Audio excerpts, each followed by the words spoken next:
तो hello friends, welcome back to my channel. और friend, आज की वीडियो सीरीज़ के अंदर हम डिस्कस करने वाले हैं न्यूटन्स रैप्सन मेथड को, जो कि काफ़ी इंपॉर्टेंट है मैथमेटिक्स थर्ड के अंदर। और इससे प्रीवियस लेक्चर में हम लोगों ने बाइसेक्शन मेथड को डिस्कस किया और इससे रिलेटेड जितने भी इसको इंपॉर्टेंट कॉन्सेप्ट थे उनको डिस्कस किया। तो अगर आपने उन वीडियोस को नहीं देखा तो प्लेलिस्ट का लिंक आपको डिस्क्रिप्शन बॉक्स में मिल जाएगा, आप वहाँ से उसे चेकआउट कर सकते हैं।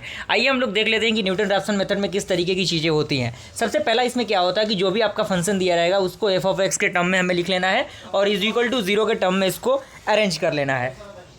क्लियर। उसके बाद हमें क्या करना है, इनिशियल रूट फाइंड आउट करना है, जो कि x0 होता है आपका। कोई भी इनिशियल रूट x0 के टर्म में फाइंड आउट होगा, so that F of x0 क्या होगा, लगभग 0 के बराबर होगा।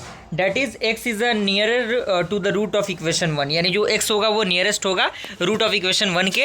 एंड सेकंड कंसेप्ट में हम क्या करेंगे, हम फाइंड आउट करेंगे F of x0 and F dash x0, यानी हम फर्स्ट ऑर्डर डेरिवेटिव भी निकालेंगे और उस जगह पे जो भी x0 यानी जो आपका इनिशियल स्टेट है उस पर अगर वैल्यू आया है उस वैल्यू को पुट करके देखेंगे कि हमारा फंक्शन का वैल्यू क्या आ रहा है। उसके बाद हम क्या करेंगे थर्ड स्टेप में कि find the approximate root by the Newton Raphson method x1 is equal to x0 minus F x0 divided by F dash x0।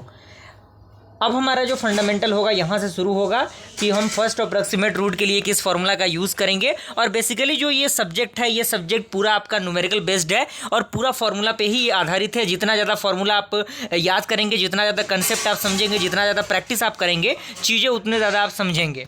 उसके बाद हम क्या करेंगे, अगर हम x1 का वैल्यू हमने फाइंड आउट किया तो एफ ऑफ x1 पे चेक करेंगे और एफ डैश x1 पे चेक करेंगे उसके वैल्यू को।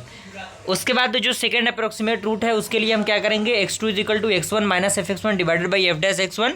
And then third approximate root क्या होगा, x3 is equal to x2 minus F x2 divided by F dash x2। तो ये बेसिकली क्या है, एक जनरल फार्मूला है। तो यहाँ तक आइए पूरा कंसेप्ट आपको समझ में आ गया होगा। आइए डायरेक्टली एक एग्जांपल के द्वारा हम इसे समझने की कोशिश करते हैं।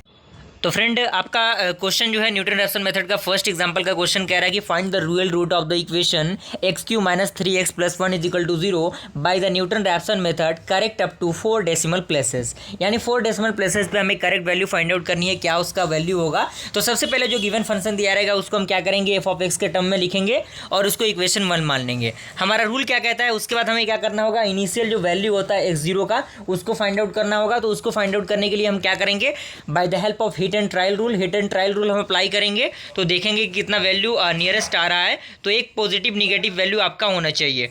तो यहाँ पे लगभग आप देख सकते हैं इस तरीके से हमने वैल्यू को पुट किया तो एक आपका पॉजिटिव आ रहा है, एक निगेटिव आ रहा है। तो यहाँ पे 0 और 1 के बीच में आपका रूट होगा। तो हमने क्या किया, 0.5, 0.3, 0.4 पे भी चेक किया ताकि चीज़ें जो हैं वो सिमिलैरिटीज़ में हो जाए और जो रूट है आपका, आपके जो आंसर है उस तक आप आसानी से पहुँच सकें। ओके, तो इसके लिए हम क्या करेंगे, x0 को हमने क्या कर लिया, 0.3 मान लिया और एफ ऑफ x2 पे हमने क्या किया, इसको चेक किया। उसके बाद हमने क्या किया, first order derivative find out किया। तो फर्स्ट ऑर्डर डेरिवेटिव आप यहाँ पर भी फाइंड आउट कर सकते हैं, जो कि आपका फंक्शन दिया हुआ है। उसके बाद आप क्या करेंगे, यहाँ पे अगर फर्स्ट ऑर्डर डेरिवेटिव निकालेंगे तो क्या होगा, 3x² माइनस 3, इस तरीके की चीज़ें आएंगी। तो यहाँ पे हम उसको अप्लाई कर देंगे। अप्लाई करने के बाद हम यहाँ पे उस चीज़ को पुट करेंगे। यहाँ पे जब आप उस डेरिवेटिव पे फंक्शन के वैल्यू को रखेंगे, x0 के वैल्यू को, तो माइनस 2.73 आएगा।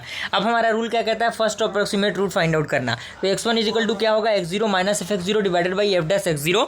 अब कुछ नहीं करना, वैल्यू को पुट करना है। जैसे ये वैल्यू आता है इस वैल्यू को हमें क्या करना है, फंक्शन में पुट करना है। तो फंक्शन में ये वैल्यू आ गया और डेरिवेटिव के फंक्शन में भी हमें ये पुट करना है, तो ये वैल्यू आ गया। दो वैल्यू आपके आ गए। इसी तरीके से हम क्या करेंगे, सेकेंड अप्रोक्सीमेट रूट को फाइंड आउट कर लेंगे। कोई ज़्यादा इसमें रॉकेट साइंस नहीं है, कोई बहुत बड़ा कि आप टेंशन लें। बस आप जैसे ही अप्लाई करते जाएंगे चीज़ों को तो लगभग जो आपका आंसर आएगा वो 0.3472 होता है। तो ऐसा नहीं कि आपको एग्जैक्ट पहुंचना है, लगभग में चीज़ें सिमिलर ही होती हैं। लगभग में जो भी चीज़ें होती हैं वो सिमिलर होती हैं, तो कोई दिक्कत परेशानी आपको नहीं होगी। तो वहाँ पे ज़्यादा दिक्कत आपको नहीं होगी।